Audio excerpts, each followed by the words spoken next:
एप्रिलपर्यंत त्याला अटकेपासून संरक्षण आहे, पण 31 तारखेला कुणाल कामरा मुंबई पोलिसांना चौकशीसाठी सामोरा जाणार आहे. हो, माझ्याशी कालच त्याचं माझं बोलणं झालं. अच्छा, म्हणजे तुमचा आणि त्याचा संपर्क नाही, आहे, संवाद आहे. मी त्याला म्हणालो की आपण कायद्याला सामोरं जायला पाहिजे. संपर्क तुका अतिरेकी आहे. कुणाल कामरा अतिरेकी, देशद्रोही, हा कोण आहे तो? नाही, तो अल कायद्याचा मेंबर आहे का? नाही, तो अतिरेकी नाही, पण शिंदे गटाकडून असं वारंवार सांगितलं जातं बघा, की शिंदे संजय राऊत आणि कुणाल कामरा यांचं एकूण मिलीभगत किंवा का असतं मिलीभगत कन्सर्नने आहे? या सगळ्या गोष्टी होत्या. कुणाल कामरा हे या देशातला एक कलाकार आहे, एक कवी आहे, एक तुमचं लेखक त्यांनी आहे. मुलाखत केली होती, पॉडकास्ट झालं होतं तुमचं, तुमच्या बरोबरचे त्यांचे फोटो आहेत, त्यामुळे असं म्हटलं जात आहे की हे म्हणू त्या ना, शिंदे म्हणतात म्हणजे काय झालं? शिंदेचे कोणाबरोबर फोटो आहेत ते आम्ही काढू का? कुणाल कामरा हा देशद्रोही आहे का? कुणाल कामरा हा दहशतवादी आहे का? कुणाल कामरा हा फुटीरतावादी आहे का? कुणाल कामरा हा बेईमान गद्दार आहे का? नाही. देशाच्या बाबतीत कुणाल कामराने मला विचारलं, मी म्हटलं आपण कायद्याला सामोरं जायला पाहिजे. हा देश घटनेनुसार चालतो, संविधानानुसार चालतो, आणि अभिव्यक्ती स्वातंत्र्याच्या लढाईमध्ये असे हल्ले शारीरिक आणि इतर हे आपल्याला सहन करावे लागतात. आम्ही सुद्धा सहन केलेले आहे. तेव्हा तुम्ही सुद्धा महाराष्ट्रात येऊन कायदेशीर कारवाई जर कोणी केली असेल तर आपण त्यांना सामोरं जायला पाहिजे. नाही, पण राऊत साहेब, तुम्ही मध्ये म्हणालात की कुणाल कामरा आणि माझा DNA एकच आहे. आता तुम्ही म्हणतात की कुणाल कामराशी तुमचं बोलणं होतं आहे. मग काय बोलणं इतकं- का होऊ नये? नाही, इतकं उद्या जर माझ्यासमोर मधुर संबंध कसे काय? प्रधानमंत्री मोदींशी माझं बोलणं होऊ शकतं, अमित शहाशी बोलणं होऊ शकतं, देवेंद्र फडणवीस यांच्याशी बोलणं होऊ शकतं. माणसानं भिंती उभ्या केलेल्या नाही आहे त्या देशामध्ये आणि महाराष्ट्रामध्ये. कोणी कोणाशी बोलायचं नाही, का बोलायचं नाही? माझा परत तोच प्रश्न आहे. एकनाथ शिंदे यांच्या लोकांना कुणाल कामरा त्यांचा शत्रू वाटतोय म्हणून आम्ही त्यांच्याशी बोलायचं नाही का? आम्हालाही वाटतं नरेंद्र मोदी आणि अमित शहा या राज्याचे शत्रू आहेत, ते त्यांच्या पायाशी जाऊन बसतात ना. या महाराष्ट्राला असं वाटतंय अमित शहा आणि नरेंद्र मोदी या महाराष्ट्राचे शत्रू आहेत, पण एकनाथ शिंदे आणि त्यांचे लोक त्यांच्या पायाशी बसतात. आम्ही आमच्या भूमिका मांडत राहू. नाही, पण विधिमंडळात जो हक्कभंग ठराव सादर केला होता सुषमा अंधारे आणि कुणाल कामरा, तो आता प्रस्ताव मान्य केला गेलाय, म्हणजे तो अबा, दाखल करू केला द्या ना. गेलाय. काय- आणि आता सुनावणी त्यावर होईल. अहो, पण त्याच्यावरती आमचं काय म्हणणं आहे का? त्यांचा अधिकार आहे आमदारांचा हक्कभंग आणण्याचा, त्याने आणला. आमचे लोक त्याला उत्तर देतील. कालच प्रताप सरनाईक यांनी देखील कुणाल कामरा याच्यावर आरोप केलेले आहेत. त्यांचं असं म्हणणं आहे की उमर खालिद जो दिल्ली दंगलीचा मास्टर माइंड होता, तो आणि कुणाल कामरा हे एकत्र होते. त्याचमुळे नागपूर दंगलीमध्ये देखील कुणाल कामराचा हात बघा, प्रताप सरनाईकांनी अभ्यास करावा असं मला वाटतं. त्यांचं परिवहन खातं आहे. परिवहन खात्याच्या संदर्भात खूप प्रश्न या महाराष्ट्रामध्ये आहेत, त्यांनी त्यावर बोलावं. उमर खलीद असेल, कुणाल कामरा असतील, वरुण ग्रोवर असेल, हे सगळे त्यांचं काम करत असतात. तुमच्यावर टीका केली म्हणून ते शत्रू देशाचे किंवा राज्याचे ठरत नाही. तुम्हाला त्यांना उत्तर द्यायचा पूर्ण अधिकार आहे आणि तुम्ही त्या पद्धतीनं देऊ शकता. तुम्ही त्यांच्यावर हल्ला केला आहे, तुम्ही त्यांचं स्टुडिओ तोडलेलं आहे, ही उत्तर देण्याची पद्धत नाही. तुम्ही म्हणजे बाळासाहेब ठाकरे नाही, लक्षात घ्या. तुम्ही फार किरकोळ लोक आहात. हिंदुहृदय सम्राट बाळासाहेब ठाकरेंबरोबर तुम्ही स्वतःची तुलना करू नका. तुम्ही अत्यंत चिल्लर लोक आहात, हे मी परत सांगतो. त्याच्यामुळे तुम्ही कायद्याच्या बाबतीत जर काही भूमिका घेणार असाल तर तुम्ही ती घ्यावी, जरूर घ्यावी. आणि कुणाल कामरानं महाराष्ट्रात येऊ नये किंवा इकडे जाऊ नये हे तुम्ही कोण ठरवणार? तुम्ही त्याचा मर्डर करणार आहात का? खून करणार आहात का? ते जाहीर करा आम्ही त्याचा खून करतोय म्हणून. नाही, कदाचित करा ना.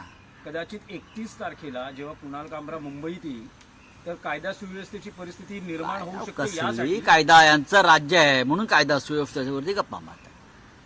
हे म्हणजे गल्लीतल्या टोळ्या आहेत या. हे जे दाऊद इब्राहिमनं किंवा त्या वेळेला जेव्हा भाडोत्री गुंड पोचण्यासाठी कॉन्ट्रॅक्ट किलर्स नेमले होते पैसे देऊन, तसे सगळे कॉन्ट्रॅक्ट किलर्स आहेत ते राजकारणातले. पैसे आहेत, उद्या यांच्याकडे पैसे नसतील तर हे सगळे त्यांचे कॉन्ट्रॅक्ट किलर्स आहेत, ते दुसऱ्या पक्षात जातील. अजित पवार गटामध्ये असतील किंवा भाजपकडे असतील किंवा शिंदेकडे असतील, हे सगळे भाडोत्री गुंड आहेत. ज्या दिवशी सत्ता बदलेल तेव्हा आमच्या दारामध्ये बाहेर उभे असतील. They all are contract killers. मी तुम्हाला सांगतो, आम्ही यांना ओळखतो. कधी काळी ह्याने आमच्यासाठी सुद्धा काम केलेलं आहे. बोले हो गया आपका, चले. नाही, राऊत साहेब, आणखी एक विषय आहे की भाजप खासदार उदयनराजे भोसले यांनी आता स्वतःच्याच सरकारला घरचा आहेर दिलेला आहे. त्यांचं असं म्हणणं आहे की छत्रपती असतील किंवा महापुरुष असतील यांच्या अवमान प्रकरणी 10 वर्षांची शिक्षा करण्याचा कायदा करा. तुम्ही विधिमंडळाचं विशेष अधिवेशन बोलवा आणि त्यात हा कायदा मंजूर करून घ्या. आणि असं न केल्यास तुम्ही छत्रपती शिवाजी महाराजांचा अवमान करणाऱ्यांना प्रोत्साहन देता. असाच एक संदेश श्रीमंत जाईल. छत्रपती उदयनराजे भोसले हे फार लॉजिकल बोलतात आणि त्यानुसार ते बोललेले आहेत. मगाशी ज्यांना कुणाल कामराला पाय ठेवू द्यायचा नाही असं जे म्हणतायत, त्यांनी प्रशांत कोरटकर विषयी काय भूमिका घेतली? राहुल सोलापूरकर मोकळाच आहे ना अजून. हे सगळे जे गुंड आहेत हे आपल्या नेत्याच्या अस्मितेविषयी एवढे उड्या मारतायत. त्यांनी प्रशांत कोरटकर विषयी काय भूमिका घेतली? राहुल सोलापूरकर सोडून द्या. बेळगावमध्ये मराठी माणसांवर हल्ले झाले गेल्या महिनाभरामध्ये. आमची शिवसेना, मूळ शिवसेना कोल्हापुरात आणि बेळगावात आंदोलन करते आहे. शिंद्यांचे हे लोक ज्यांनी स्टुडिओ तोडला कुणाल कामराचा, त्यांनी बेळगाव प्रश्नावर परवा 8 दिवसापूर्वी काय भूमिका घेतली मला सांगावं ना. हे जे प्रताप सरनाईक बोलतात ना, त्यांच्याच एसट्या तोडल्यात ना. का गप्प बसले? जावं बेळगावला त्यांनी. एकनाथ शिंदेचे किती लोक बेळगावात गेले मराठी लोकांना संरक्षण द्यायला आणि कोल्हापुरात गेले बॉर्डरला. आमचे जिल्हा प्रमुख, आमचा तालुका प्रमुख, आमचे शिवसैनिक, त्यांना अटका झाल्या.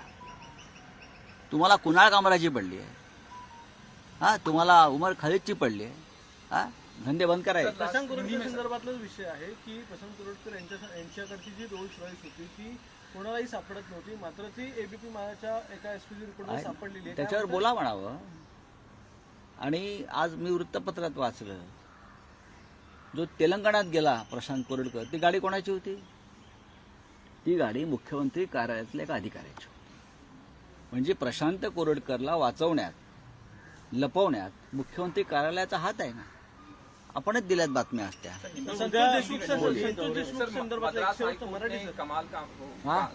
कुणाल कामरा को एंटीसिपेटरी बेल दी गई है और 31 तारीख को वो यहाँ आने वाले हैं मुंबई में. किस तरह से देखते हैं? और आपने कहा कि आपकी बातचीत भी हुई.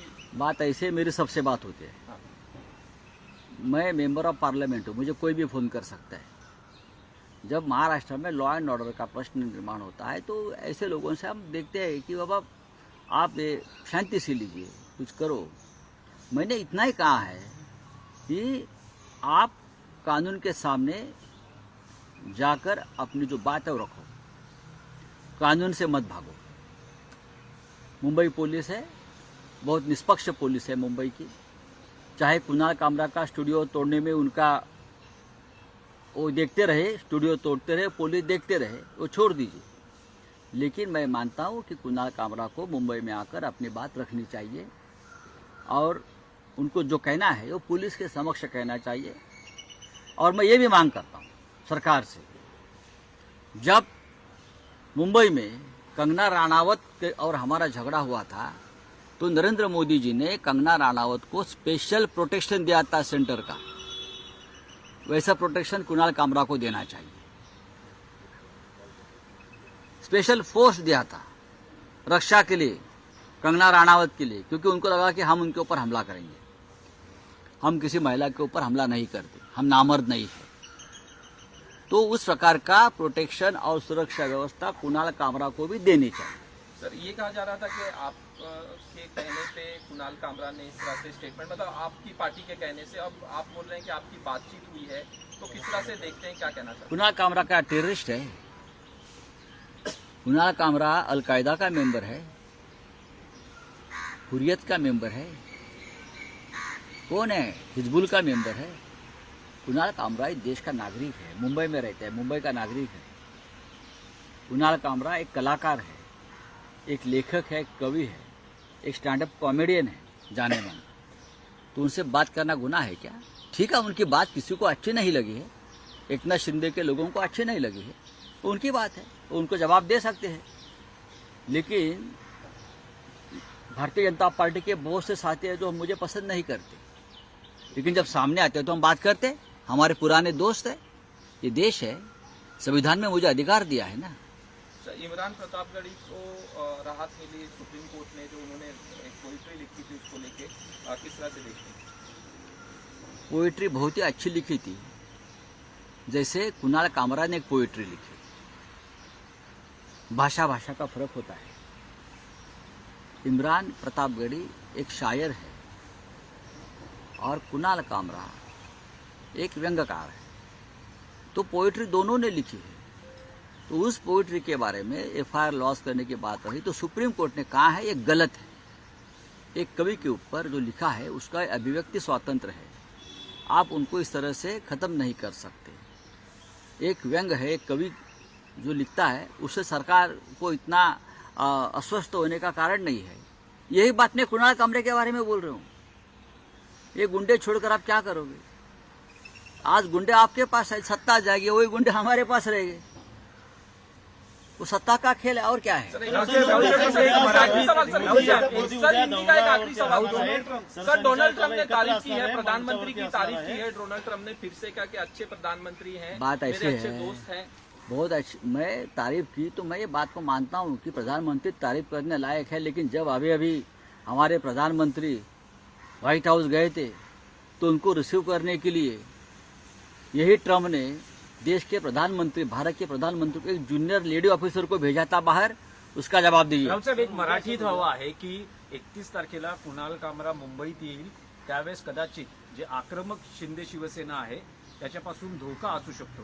अशा वेळेस काय वाटतं की मुंबई पोलिसांनी किंवा जेव्हा त्याच्या जीवाचा कंगना राणावतचा आणि आमचा एक वाद झाला, तिने मुंबईला पाकिस्तान म्हटलं। काय म्हटलं? पाकिस्तान। मुंबई हे पाकिस्तान आहे। याच्यावर मुंबईचे लोक चिडले। मुंबईला पाकिस्तान तुम्ही आमच्यावर टीका करा, आमच्या पक्षावर टीका करा, तुम्ही मुंबईला पाकिस्तान म्हटल्यावरती जो वाद झाला त्याच्यानंतर केंद्राला असं वाटलं की कंगना राणावतला धोका निर्माण होऊ शकतो। त्यांनी मुंबईमध्ये कंगना राणावतला केंद्र सरकारची सुरक्षा व्यवस्था दिली। 27 सशस्त्र पोलीस, किती? 27। मग त्याच प्रकारची सुरक्षा व्यवस्था त्याच कारणासाठी कुणाल कामराला मिळाली।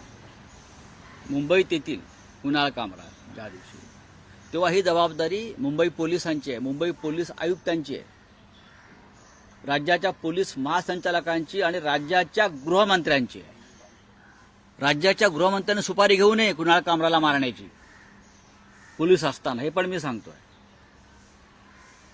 मी त्यांना सांगितलेलं आहे कायद्याचं पालन सगळ्यांनी केलं पाहिजे, आपण कायद्यासमोर उपस्थित राहिलं पाहिजे। कायदा सगळ्यांसाठी समान आहे आणि कायदा समान आहे सगळ्यांसाठी हे सिद्ध करण्याची जबाबदारी राज्याचे गृहमंत्री देवेंद्र फडणवीस यांची आहे।